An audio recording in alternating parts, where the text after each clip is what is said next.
drenge.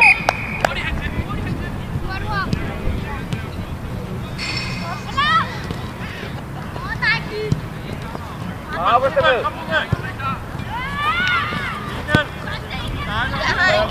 Husk, August er vågen. Lars, August er med.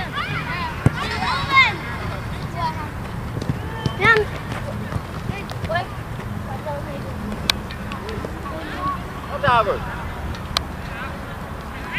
Alton, lad være med at kigge bort.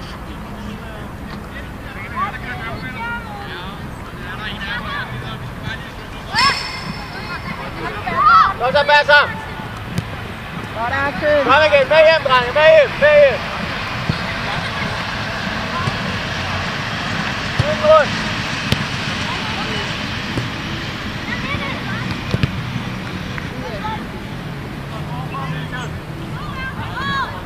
Fornemt, Kasper.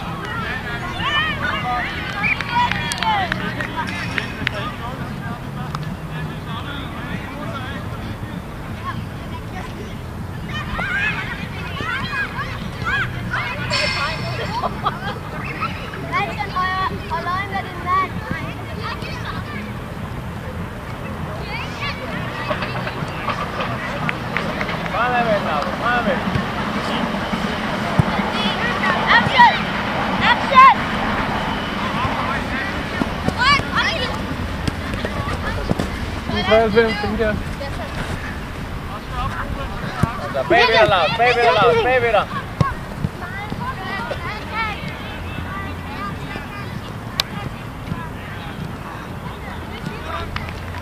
Ej, spil fra, August, spil ordentligt fra. Ellers udmærket, August, ellers udmærket. Kom igen, kom igen.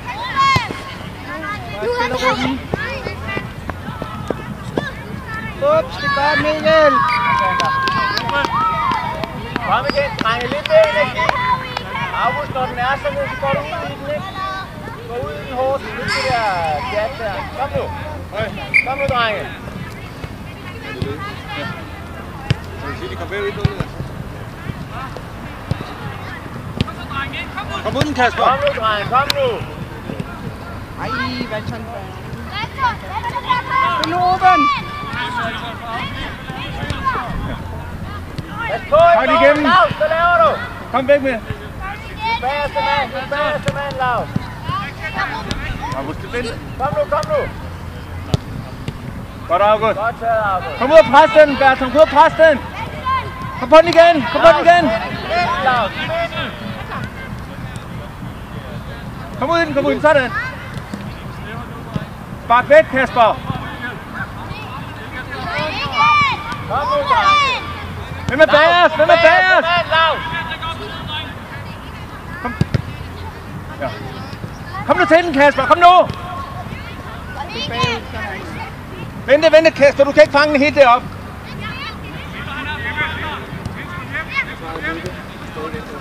Kom ud. Kom nu, Kasper. Laus, du skal passe på. Du er ikke for langt fremme. I mangler. Kom nu med hjem.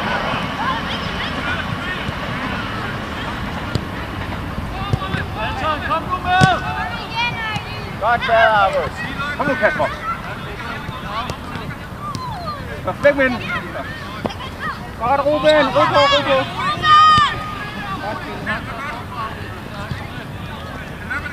Ej, det var nemt, Bertram. Kom nu. Bertram, du skal med hjem. Nej, de spiller mod nogen, der er rigtig gode. Husk, Der er fat i vægen. Midten, Laus. Laus, midten.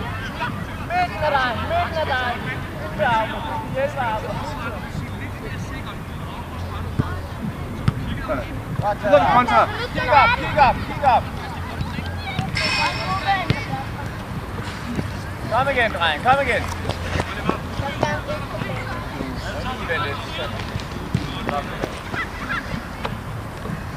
Der er rum. Jeg er fat i den.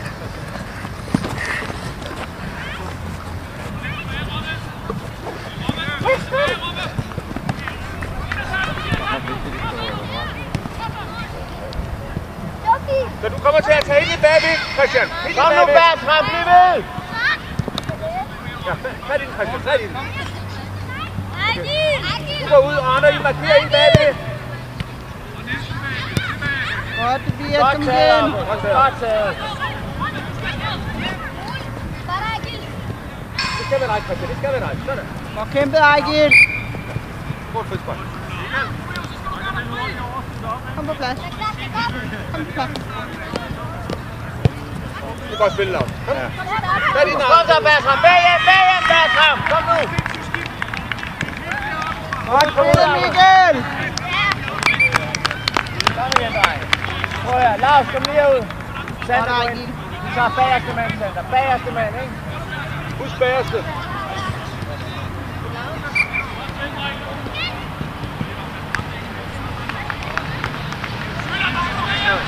Så træk ud i siden, så I kan få den. Ellers så bare blank. Jeg kan få den. Hvor rammer nu de røde? Kom så, Christian, det skal være dig, det skal være dig.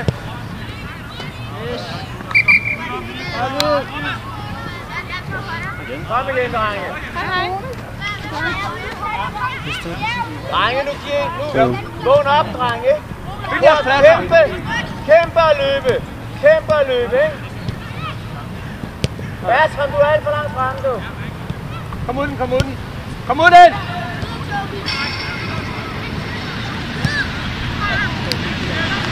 Kom igen, kom igen.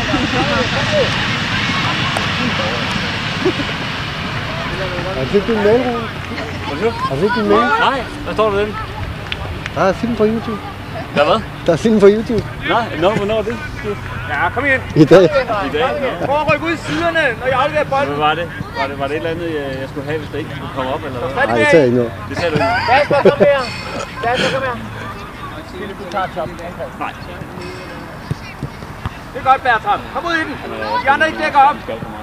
Tilbage dækker op, Bertram. Tilbage dækker op. Sander, du skal blive på midten. Du skal blive på midten.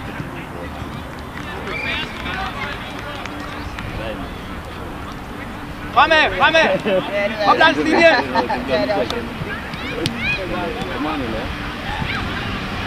Gør ind på din plads igen. Gør ind på din plads.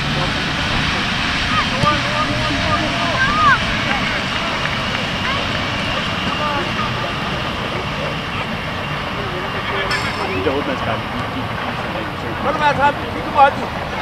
Kom forbi. Bliv ved. Ryk på tværs, Philip, ryk på tværs. Vi går til den anden side. På tværs.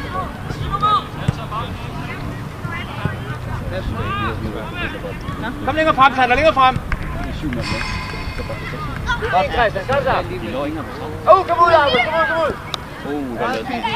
Godt fuldt op. Nej. Philip, kom på plads. Ja, det er rigtigt.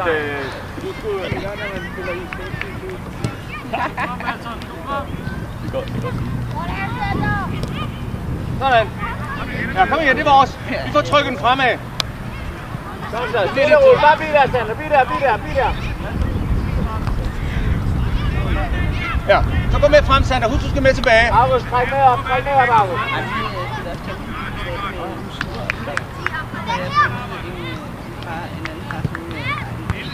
Ja. Så kom med tilbage.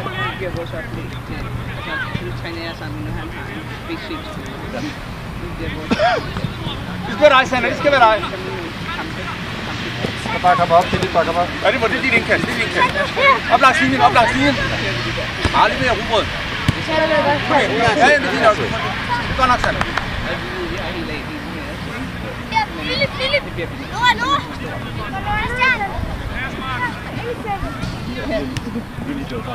Så nu skal du passe på, at vi ikke tager den lange der.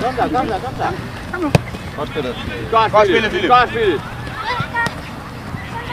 Godt sat. Ja, det er udmærket, Philip. Ja, det er godt spillet, drenge. Der var noget af det. Godt kæmpe, drenge. Det er målspark, drenge.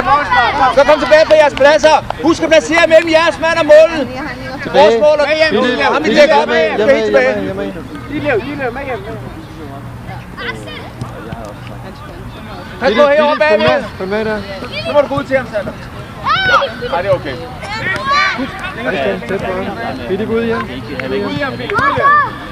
Christian. Kom nu, Philip. Kom nu, August. Der er vi hænderne. Kom igen. Christian, du må sørge for at lukke af. Kom igen. Sådan. Vi skal mødes i kartiderne kl. 30. Kom igen, dreng. Kom du gange 20 nu.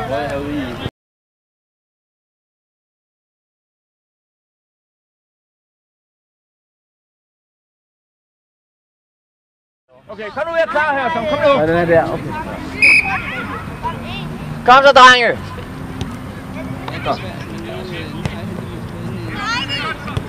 På den rigtige side, Kasper. Det er ham der, du dækker af. Sådan. Så fra. Lars, på den rigtige side.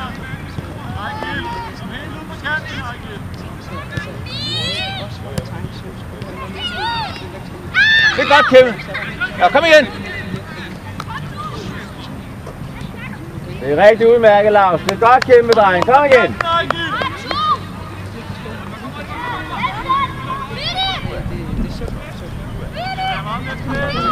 Så stå på den rigtige side. Det er dig, der skal presse, Philip. Det er dig, der er første mand. Sådan. Det skal dig, Sander. Det er godt, Sander. Du får et indkast. Husk din mand, sagde Lars. Så kom lige på din plads, Sander. Ja. Ja, det kommer igen. Godt, Lars. Okay.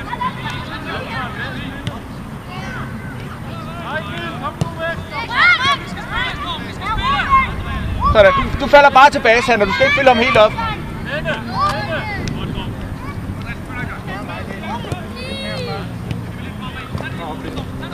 Kig på den, kig på bolden. Han må ikke komme forbi, Kasper. Han må ikke komme forbi. Så.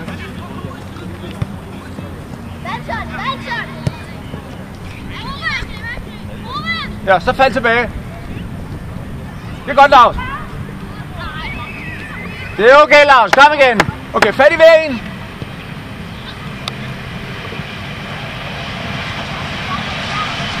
Så pres den lidt, Philip. Pres den lidt. Lidt mere nu, Philip.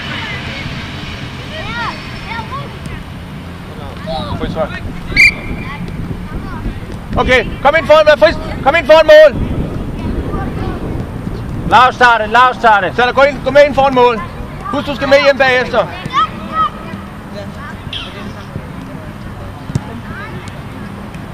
Ja, det er udmærket. Kom op på tæerne, Kasper. Kom igen.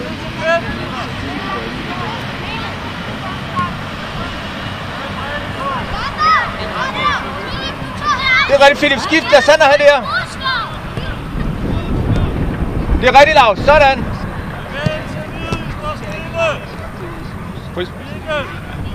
Kom hurtigt tilbage. Sander, du skal tilbage som bagerste.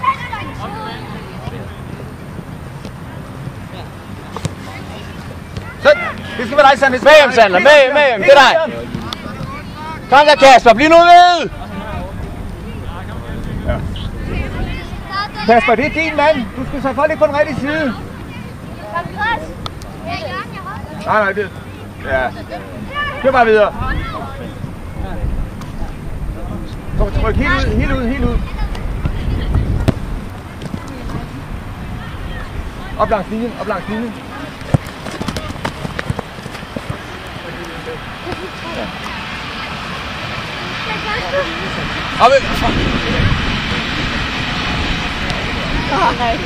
Fald ned, Sander. Du skal også på, at du ikke kommer langt frem, Sander. Dæk op, Kasper. Dæk op. Ja, du går for langt frem, Lars. Alt for langt frem. Det skal være dig, Sander. Kom nu, det er godt, Sander. Godt taklet. Kom ud igen. Lige ved. Sådan.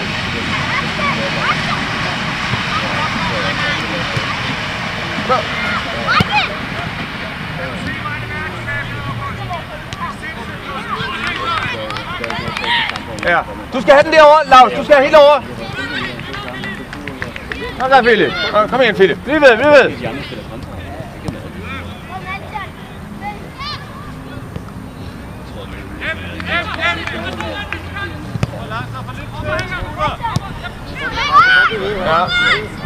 Ej, Sander.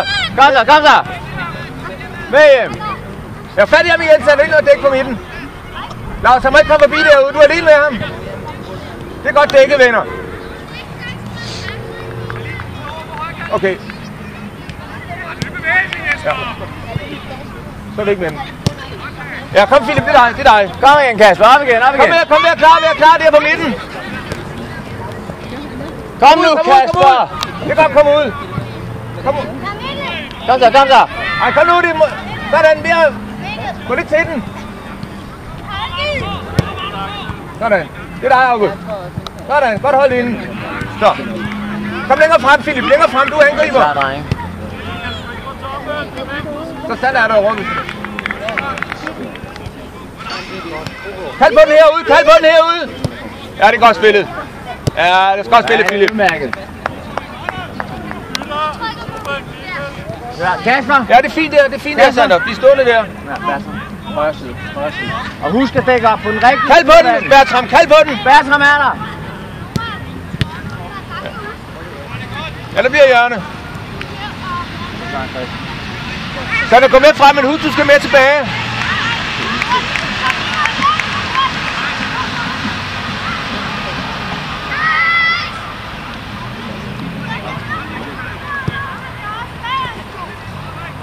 Kom igen, Lars, kom ind.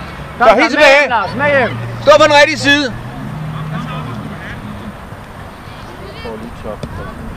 Bertram, du får dem at spille udenom. Du mangler hernede nu. Så, kom ud. Bertram, alt for langt fremme. Det er godt. Bertram, du satser for meget. Philip.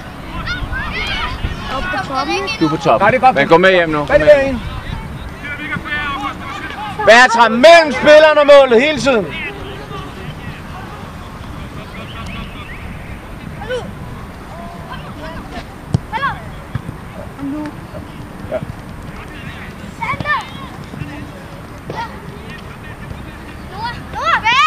Ja, det er godt. Du får et indkast, Sander. Det er godt kæmpet. Ja, ellers så. Sander, det er lidt for seerne. Spil den rundt. Jeg skal nå bare tage indkastet. Nå. Med hjem, Lars. Kom nu. Ja. Væk med den. Kom nu, Christian. Så tag det roligt. Bare lad ham have bolden dernede. Så. Tag det ind. Spil modsat.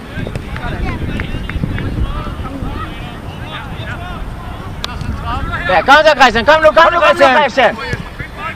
Jeg sagde, du skulle kæmpe. Pas på bagved, Bertram. Bertram på den rigtige side. Sådan. Det er den forkerte side. Bertram. Mellem målet og manden. Så stikker du frem, hvis bolden kommer herover. Bertram. Nej, det er allerede rundt før. Bertram tilbage.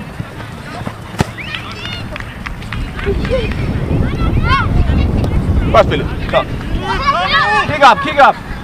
Ja, kom igen. Kom igen, Lars. Ellers godt spillet, Christian. Så tilbage på jeres pladser. Hvem har 8'eren derovre? Kom, Sander, den skal du have. Godt, August. Det er godt taget, August. Og hurtigt frem. Godt så, Bertram, det er dig. Kom nu, to. Og det er lige ham, der får den. Med hjem, Bertram. Det er nu, Sander. 20. Helt med hjem.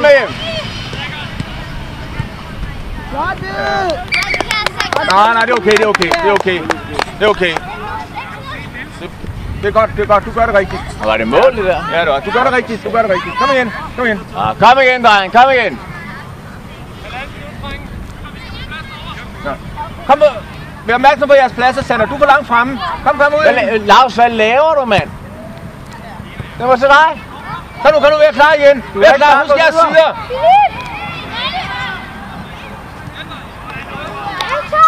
Det er godt, Bertram. Husk på den rigtige side. Så du har ham der. Så, Lars, kom her. Ja, kom igen. Tag den op i hænderne. Venstre midt. Du stod og kiggede på bolden.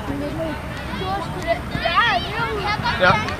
Men Du kan vælge tilbage nu. en god dag. Lars, spil den rundt. Kom nu, drenge. Sådan. Husk på jeres pladser.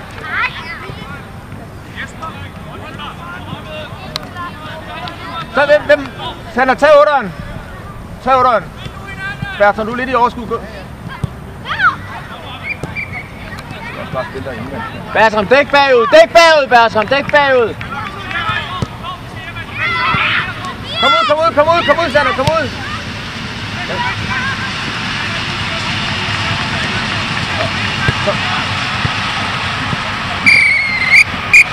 Ja, så tager vi kampen.